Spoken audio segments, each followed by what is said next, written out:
Hello, whisperers. Welcome to the channel. If you enjoy tonight's tale, don't forget to like, subscribe, and share. It helps more than you know. Now, dim the lights, and let's begin tonight's story. People think working stadium security is boring. They imagine me standing around holding a radio, smiling at drunk fans while making sure no one sneaks past the metal detectors. Truth is, most of the guys here are exactly that. Retired cops, ex-mall security, or just locals looking for an easy paycheck. I'm not most guys. Officially, my badge says Event Security Officer. Unofficially, I'm here because someone far above my pay grade wanted a set of trained eyes inside this building tonight. There's a VIP in the owner's box, politician type, the kind who's got more enemies than friends. They didn't tell me who might be coming for him, just that I'd know when I saw it. I've done personal protection in worse places than this. War zones, black market meetups, embassies under siege. But this is different. This is home turf. And home turf makes you soft if you're not careful. The stadium was already vibrating with noise by the time I walked my first upper-level sweep. Sold-out crowd, championship night. Every seat was full. Down on the field, the two teams were warming up, spotlights swinging over the turf. Smell of beer, grilled onions, and popcorn mixing into that sticky, humid stadium air. I checked each stairwell door. Locked. Checked the camera feeds in the upper concourse security office. Checked my radio channel. Clear. 27, copy? The voice in my earpiece belonged to Ruiz, one of the younger guards.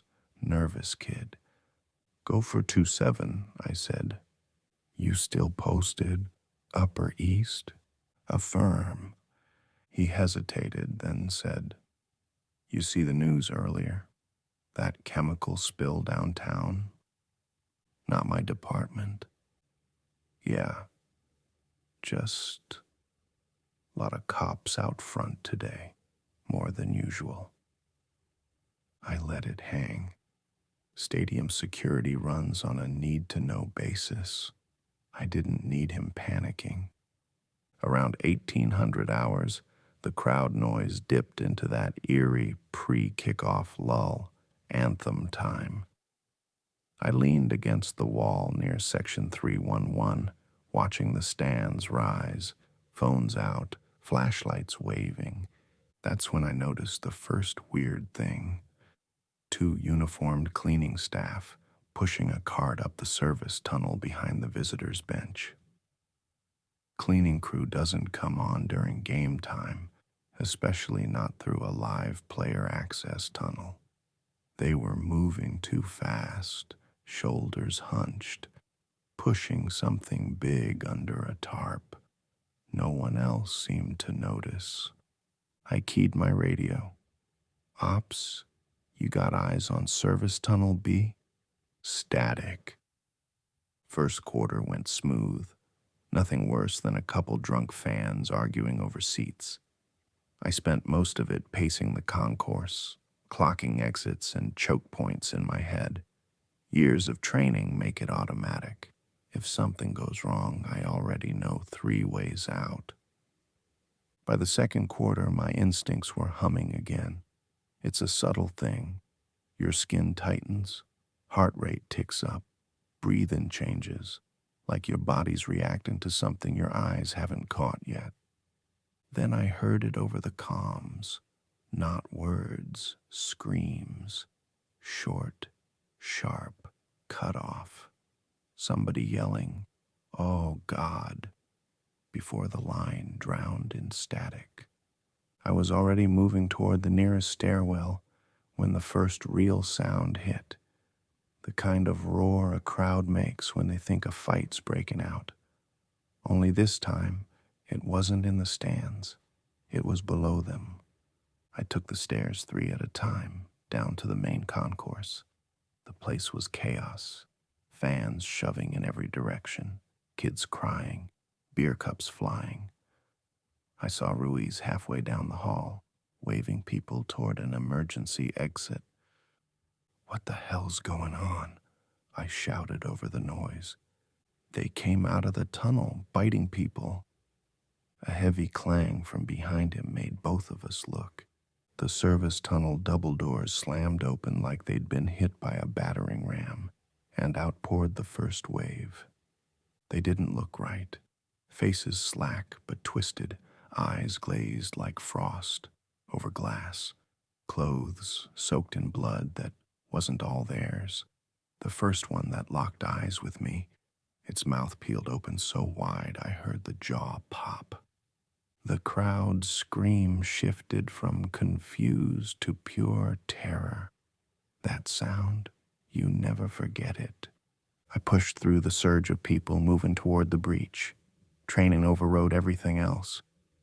The first infected, a man in stadium merch, lunged at a woman who tripped over a fallen pretzel cart. I didn't even think.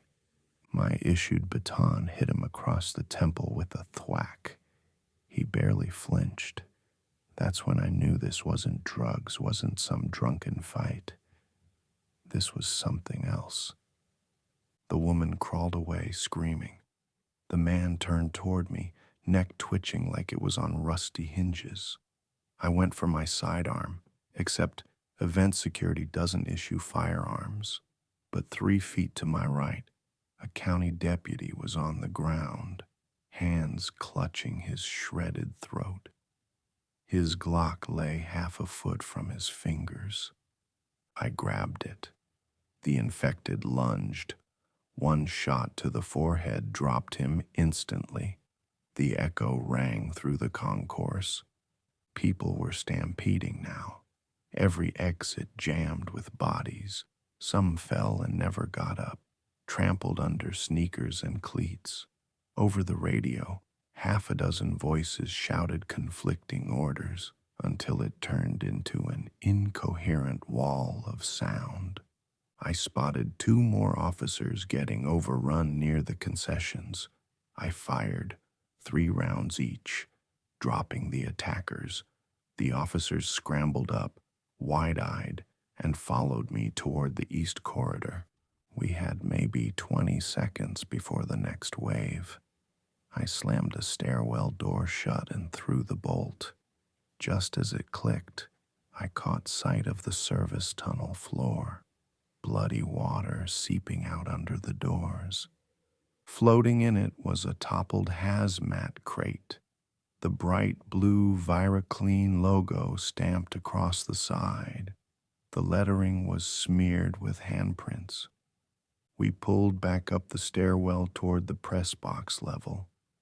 I ordered everyone to fall in tight formation, 2 in front, me in back, keep muzzles up, cover 360. From below, we could hear the pounding of bodies against the door we'd just locked.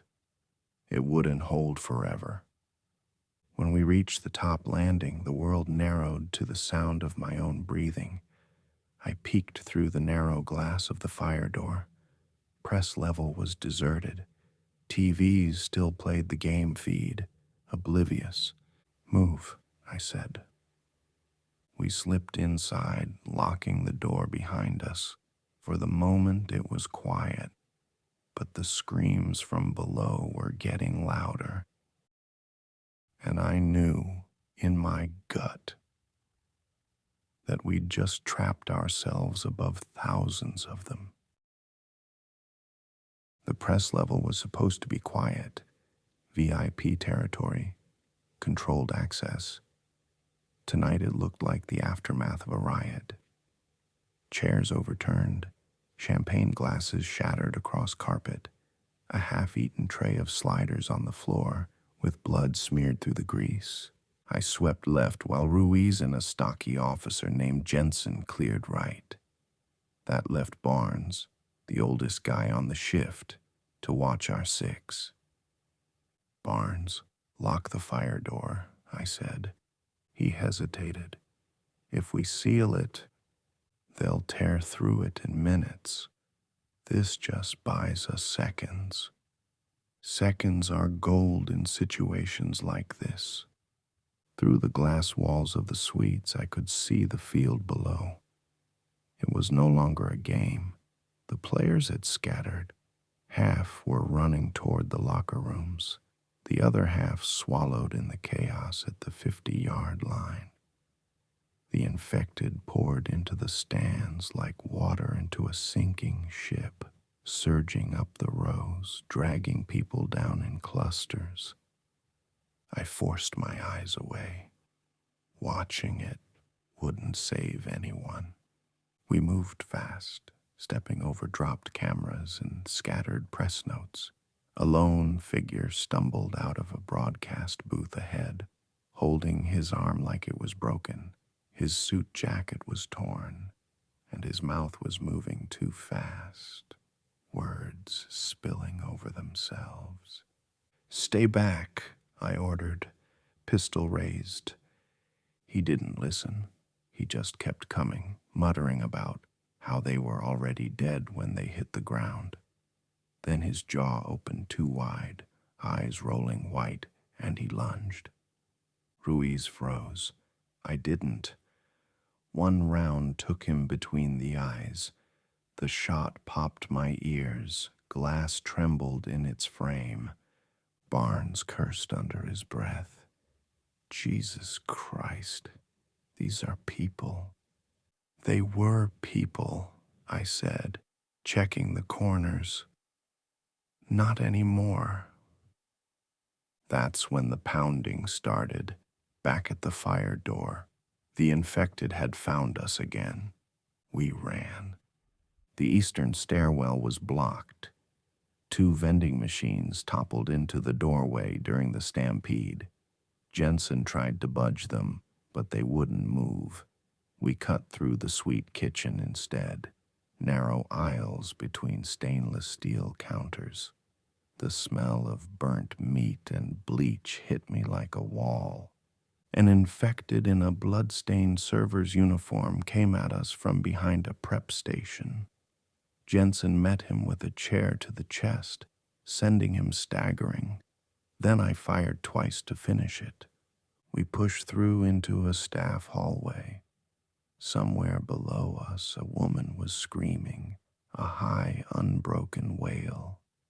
We followed the sound, down one flight into the locker room corridor. The air was thick here. Sweat, stale Gatorade, and coppery blood. Cleats crunched under our boots, mixed with broken mouth guards and shredded towels. The players hadn't made it. One lay face down on the tile in full pads, helmet still on, his arm bent backward at the elbow. A crash echoed from the showers. We formed up, weapons ready. Something stepped out, big, shoulder pads, cleats digging into the tile, and a face that looked more like a corpse than a man. A linebacker, still in gear, but the way he moved was wrong. Stiff at first, then a sudden burst of speed. He barreled straight at us. "Drop him!" I yelled. Ruiz fired first, hitting the chest plate. No effect. The pads absorbed it. I aimed for the gap under the helmet and squeezed twice.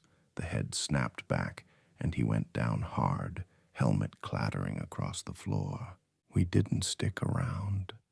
The screaming woman was gone now, either dead or worse. We cut through the training room. Ice packs and towels were scattered everywhere. The flat screen on the wall showed the live feed. Crowd gone, field littered with bodies. Past the training room was the media hallway, its walls lined with team photos. Halfway down, we found an open service elevator shaft. The doors had been pried apart. I leaned over the edge and pointed my flashlight down. Something moved in the shadows, fast, vertical. "Close it," I said. Barnes yanked the doors shut and we shoved a folding table in front for good measure. We climbed another set of stairs and hit the press box proper. From here, we had a clear line toward the east side sky bridge. That bridge was our best shot. It led to the admin building, which had its own emergency protocols, and maybe, just maybe, a functioning helipad. We were halfway across the press level when I heard it, a slow, deliberate thunk, thunk, thunk from behind one of the luxury suite doors. Not frantic pounding. This was heavier, measured. Jensen glanced at me. "We're not opening that, right?" Before I could answer, the lock snapped and the door blew inward. 3 of them burst out, infected in designer suits, one with a woman's pearl necklace tangled in his teeth. The narrow glass corridor became a choke point, gunfire deafening in the confined space. Glass panels shattered around us, spraying the floor with jagged pieces. When the last one fell, Ruiz was shaking so bad, I thought he might drop his weapon. "They're everywhere," he said. "They're not ahead of us yet," I told him, though I wasn't sure it was true. We pressed on toward the sky bridge, every step echoing in the empty hallway. Outside the glass, the stadium bowl was a pulsing mass of infected, still climbing, still feeding. The bridge was maybe 60 meters ahead when the lights flickered and died. That was when we heard the footsteps coming from both ends of the corridor. Pitch black. The hum of the stadium's lights faded into silence, replaced by the rapid shuffle of feet on tile and the ragged, wet breathing of what was coming for us. I dropped to a knee. White light, now. 4 beams from tack flashlights cut through the dark, slicing across the corridor in sharp cones. In the beam ahead, 6 infected sprinted toward us, shadows flickering on the shattered glass walls. Behind us, more. Jensen, Ruiz, forward sector. Barnes, your rear guard. I took a firing position between them, splitting my arcs, muzzle swinging from front to back. First burst took the lead, infected high in the chest, staggering him just long enough for Jensen to double tap the skull. Behind me, Barnes let off controlled shots, each one punctuated by the crack of 9mm echoing down the bridge. We pushed forward, slow and deliberate. No one panicked, no wild spraying. We fought like a team that knew how to move. Step, fire, step. Always someone covering. Glass crunched underfoot. Somewhere below the bridge, the crowd roared, not like spectators, but like a feeding frenzy. A suited man's corpse slammed into the glass from outside, sliding down with blood streaking behind. He must have tried to climb the bridge exterior. His jaw worked soundlessly, teeth scraping the glass as we passed. Halfway across, one of them leapt from the ceiling. It dropped straight onto Ruiz, knocking him flat. The thing's hands gripped his helmet, slamming it into the floor over and over. I closed the distance in 2 strides, booting it off him, then dumping a full burst into its rib cage until the body went limp. Ruiz was breathing hard, visor cracked but conscious. "I'm good," he panted. "Stay on your feet," I said, hauling him up. "We're almost there." The east side security door came into view, our way into the admin building. We cleared the last 10 meters in a rush, slamming the door shut behind us and bracing it with an overturned desk. Inside, the air was cooler, quieter, thick carpet underfoot, office walls with framed photos of executives shaking hands. It was surreal after what we'd just come through. We moved fast, clearing each office we passed, checking corners. Up ahead, a green exit sign pointed to the roof access stairwell. The paint was peeling, the door dented like someone had tried to get in or out. We took the stairs 2 at a time. The air got colder. On the landing before the roof, we found the problem. The final door was chained shut from the outside. Barnes stared at it. Who the hell locks a rescue door? Someone who didn't want anything from the stadium getting up here, I said. I slung my rifle and pulled out my multi-tool. The chains were thick, but not hardened. I started cutting. That's when the pounding started, back at the stairwell door. Contact rear, Jensen barked. The pounding turned into splintering as infected bodies began slamming into the door over and over. A crack appeared in the frame. Then another.